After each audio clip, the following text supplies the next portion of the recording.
Hello, friends. It's Carla, your online doctor, with today's Live in 5. Today is Monday, August 31st. How did we get to the end of August? Oh my gosh. And it is a few minutes after 5.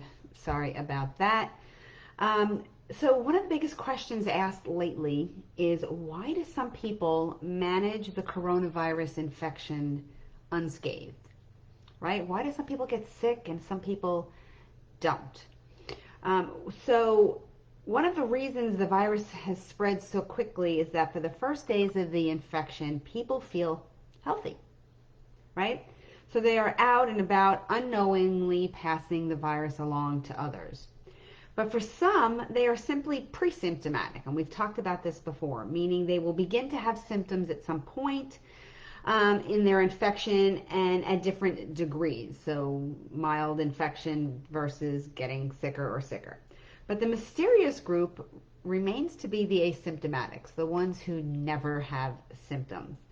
According to various estimates, there are between 20 and 45% of people with COVID-19, according to the CDC, that sail through the infection without ever realizing they even had it. They don't feel a thing. Now, if there's a way to get that one, that would be the one I want. But again, I'm doing my best to avoid it altogether because you never know which one you're going to get. Now, asymptomatic cases are not unique to this virus. They occur with the flu and many other infections as well. So why does this actually even happen? Now, the prevailing theory is their immune system fight off the virus so efficiently that you just never get sick. Now, some scientists believe that the human body may not always wage an all-out war on viruses and other pathogens. It may be able to accommodate an infection so seamlessly that no symptoms actually even develop. Now, this phenomenon is known as disease tolerance. It is well known in plants, but only been documented in animals in the past 15 years. Now, disease tolerance is the ability of the individual, due to genetic predisposition or lifestyle or behavioral choices, to thrive despite being infected with an amount of pathogen that would sicken other people. Okay, so it is a real thing. Now, tolerance takes different forms depending on the type of infection.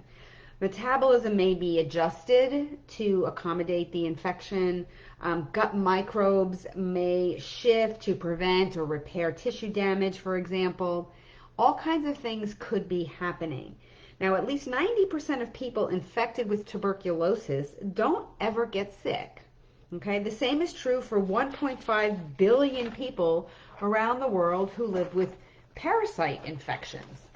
Okay, worms, for example, in their intestines. Kind of gross, but there are millions of people who live with this and never know they even are infected.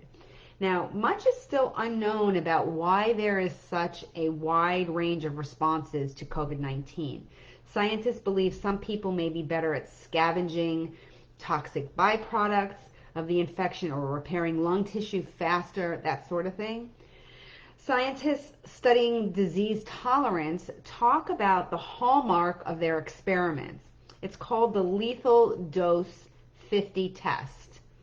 Now, which consists of giving a group of mice enough pathogen to kill half of them. Okay, they compare those that live to those that die.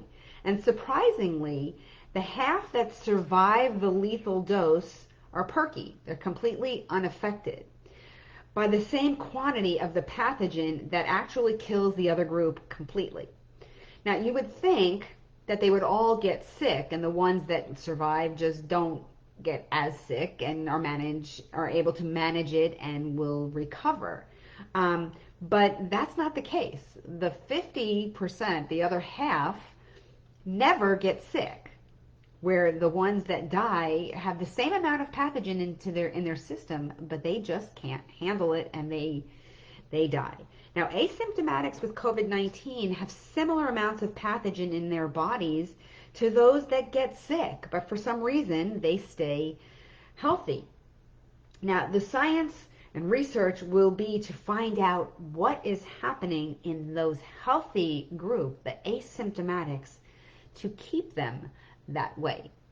And that is going to be where lots of money should be focused and lots of money might be made if we can figure out what is in that 50% or that group of people that are asymptomatic and survive unscathed. Okay, so whether it's going to be a robust immune system or lifestyle choices or a combination of genetics and all of that, and how they eat and how they live and not having comorbidities, there's going to be a lot of information that's going to come out of disease tolerance. This needs to be studied heavily so that we can find that answer, find that magic thing, whatever it is, and give it to everybody. Okay? As opposed to a vaccine, just make your body healthier somehow, some way to get you through it without a problem. So, interesting information I found, at least. I hope you do as well. On that note, I hope you guys are having an awesome day, and I will see you again tomorrow for another Live in 5.